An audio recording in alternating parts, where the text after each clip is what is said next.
We hear Jesus today say a very unsettling line. He says that he wishes that the world were on fire and that it were already ablaze and that he came to set the world on fire.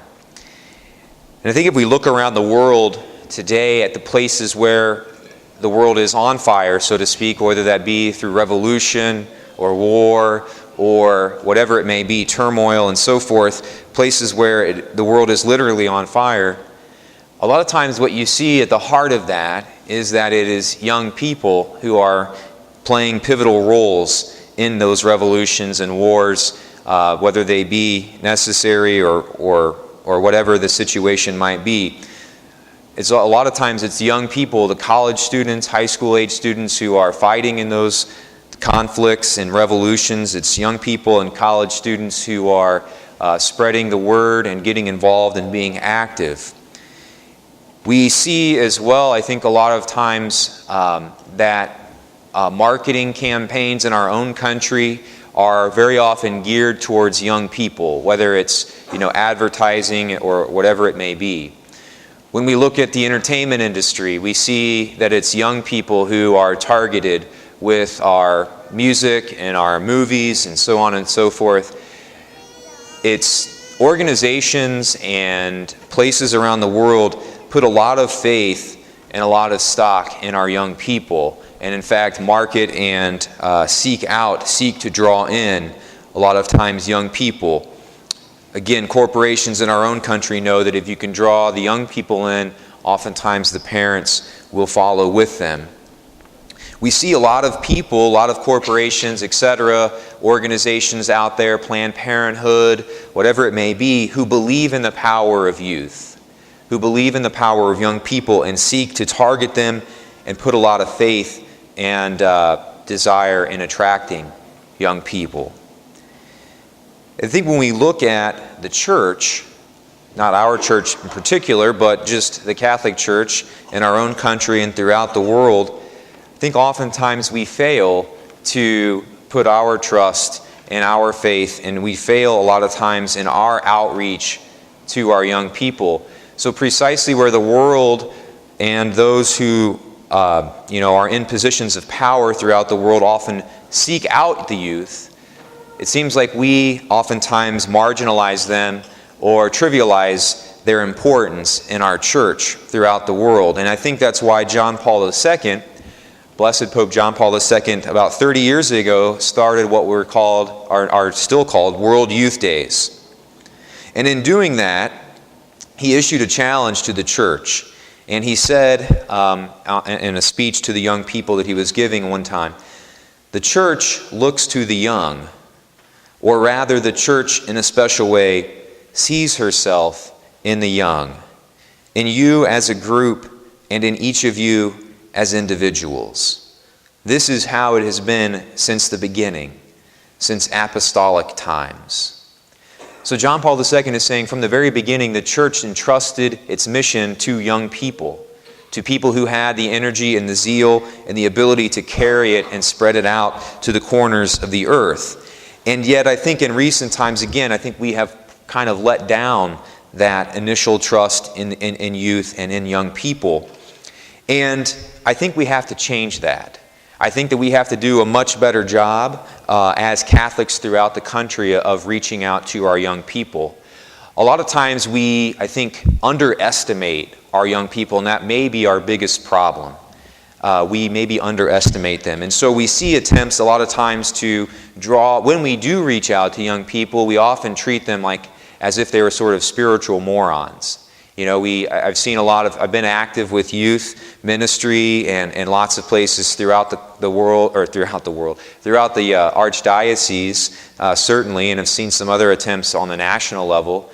And it seems like for some reason we talking to high school kids or college kids, it's almost like people are saying, okay, hello young people, this is the Trinity. Can you say Trinity? And we pronounce it, it's like we treat them like they're 2 years old.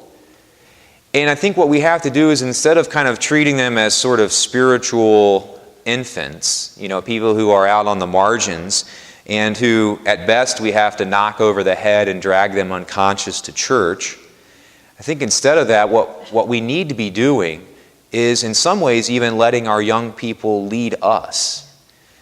Our young people have amazing capabilities and capacities to do certain things that those who are older are not as good at. And we have to recognize that and then let our young people show us and help us do that. In a couple of areas I think that our young people are especially good at. A couple of things that they are especially good at. First of all, communication. Our young people know how to communicate way better than most of us who are a little bit older.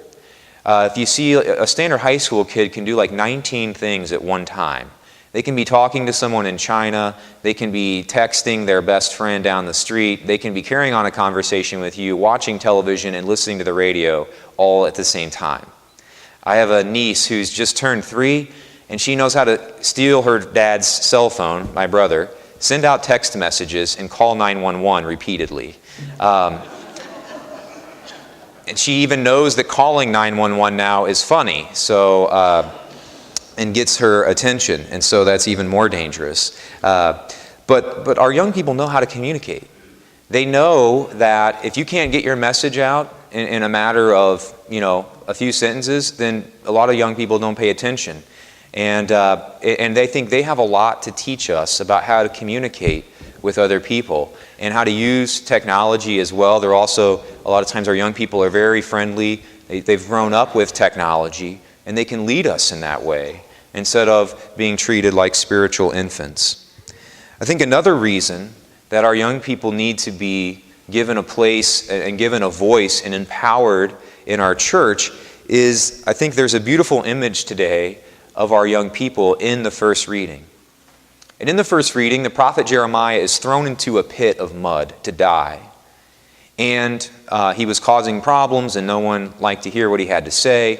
So they threw him into a pit of mud, and again, hoping that it talks about how he was sinking in the mud, and he was eventually, everyone knew that by throwing him in there, he would die eventually. Well, this young man named Ebed-Melech goes down, gets rope, goes down into the pit, and pulls Jeremiah out and saves his life. And the reason I think that's important is because I think we as older people can oftentimes insulate ourselves from a lot of the culture and a lot of the really sinful elements and the really problematic and difficult elements of our culture, whether it's we can choose a lot of times who our friends are and what environments we find ourselves in, and so on and so forth. Our young people in high school, college, middle school, they're in the middle of the pit. They have no choice. And they are living in the midst and are confronted every day with bullying and drugs and alcohol and suicide and depression and all of the things that our culture, sometimes very often, unfortunately, the ugliest things our culture has to offer. Our young people live in that. And they see it every day, and they hear it on the radio, and they see it in the movies that are pushed on them, and the television shows and the songs. They're surrounded by it. And we can say that's really depressing, but we can also recognize, you know what? They know how to go into the pit and pull people out because they live in the pit. And they know their way around the pit, and they know how to go down, and they know how to get out. And so we need to ask them and let them show us how to go in and how to rescue people and how to pull people back out again.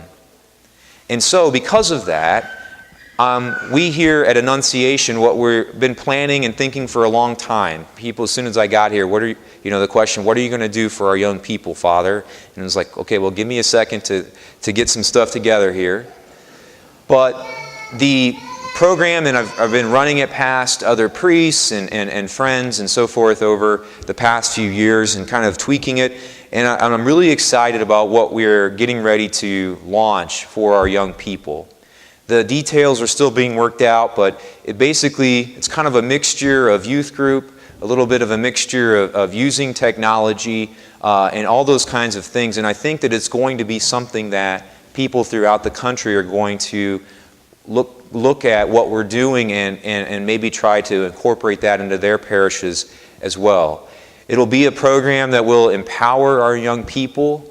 It will not be boring. It will not be, okay, come in and draw the Trinity on the chalkboard. It'll be using technology and using their skills to have fun, to grow closer to one another, to have a good time, but also to reach out to their friends and also to all of us, and to lead the way instead of treating them like they're spiritual infants. And so there'll be more information about that. We'll have a retreat for our young people to kind of kick this off, looking at maybe the end of September. But again, more details as we get these things finalized. But I just want you to know that we have some things in the works that I'm really excited about, and I think are going to be really good for our young people. So if you are a young person, whether you're in middle school or high school or you're college age, first of all, know that we don't think of you as infants. We value your contributions to our parish, and we're getting ready to get something going that is going to give you a role to take on a very prominent part of what we do in our church. There's a great quote that I want to end with that again ties back to that fire theme that Jesus mentions in the gospel. One of my favorite quotes is from St. Catherine of Siena, and John Paul II would often quote it to young people. St. Catherine of Siena said that if you become who you were born to be, you will set the world on fire. If you become who you were born to be, you will set the world on fire. Jesus says, I want to set the world on fire. St. Catherine of Siena gives us the game plan. Become who you were born to be. And that is something that doesn't just apply to our youth. Again, I think our youth inspire us in this, because they're asking themselves constantly, who am I? Who was I born to be? What am I supposed to become? And maybe if we are 40 or 50 or 60 or 70 or however old we are, maybe we've stopped asking ourselves that question. Who am I? Who did God make me to be? But we are supposed to ask ourselves that question all the time. Who am I? Who was I born to be? Who is God inviting me to be now? And that, then, if we do that, whether we're young or old or in between, we will set the world on fire. And so we come here today praying for strength to do that, to become who we were born to be. And knowing then that if we do that, then we will go out from this place and do exactly what Jesus asks, which is to set the world on fire.